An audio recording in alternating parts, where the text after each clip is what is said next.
بسم اللہ الرحمن الرحیم۔ السلام علیکم۔ قرآن مجید میں 3 ایسی ہستیوں کا ذکر آتا ہے جو نبی نہیں ہیں، لیکن اللہ تعالیٰ نے ان کا ذکر اچھے الفاظ میں فرمایا۔ ان ہستیوں میں حضرت لقمان حکیم بھی شامل ہیں۔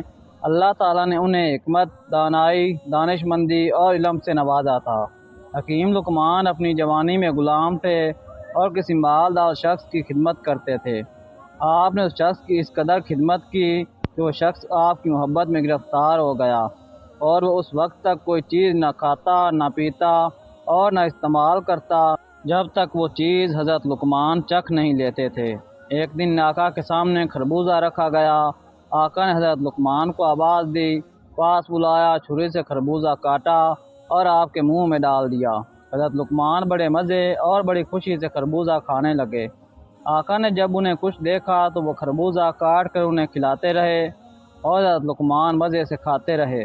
جب خربوزے کا آخری ٹکڑا بچ گیا تو آقا نے اس ٹکڑے کو 2 حصوں میں تقسیم کیا۔ ایک حصہ حضرت لقمان کے منہ میں دیا اور دوسرا ٹکڑا اپنے منہ میں ڈال دیا۔ جیسے خربوزہ آقا کے منہ میں گیا، اس نے فوراً باہر اگل دیا، کیونکہ وہ خربوزہ زہر جتنا کڑوا تھا۔ آقا حضرت لقمان کے صبر پر حیران رہ گیا اور اس نے اس سے پوچھا کہ تم یہ کڑوا خربوزہ مزے لے کر کیوں کھاتے رہے؟ تم مجھے بتا دیتے تو میں تمہیں نہ کھلاتا۔ حضرت لقمان مسکرائے اور ادب سے جواب دیا، جناب اس کی 2 وجوہات ہیں۔ پہلی وجہ آپ کی خوشی تھی۔ آپ نے بڑی خوشی کے ساتھ مجھے خربوزہ کھلانا شروع کیا تھا، چنانچہ میرے ضمیر نے گوارا نہیں کیا کہ میں شکوہ کر کے آپ کی خوشی کم کر دوں۔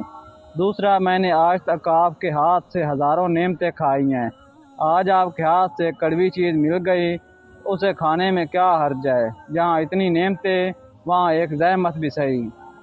ایک دن ان کے مالک نے فرمائش کی کہ لقمان ہمارے لیے ایک بکری ذبح کرو اور اس کا سب سے اچھا حصہ ہمارے سامنے پیش کرو۔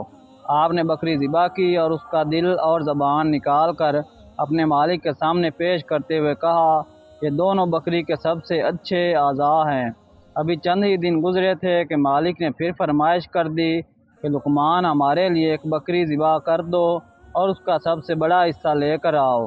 آپ نے بکری ذبح کی اور دل اور زبان نکال کر ان کی خدمت میں پیش کرتے ہوئے کہا، یہ سب سے بڑے اعضاء ہیں۔ مالک کو بڑا تعجب ہوا۔ لقمان، میں نے عمدہ اعضاء کی فرمائش کی تو تم دل اور زبان لے آئے، اور اب سب سے بڑے اعضاء کہا تو تم پھر بھی یہی دونوں چیزیں لے آئے، یہ کیا بات ہے؟ آپ نے جواب دیا، اے میرے آقا، اگر یہ دونوں اعضاء درست ہیں تو ان سے زیادہ بہتر کوئی اعضاء نہیں، اور اگر یہ دونوں بگڑ جائیں تو ان سے برا کوئی اعضاء نہیں۔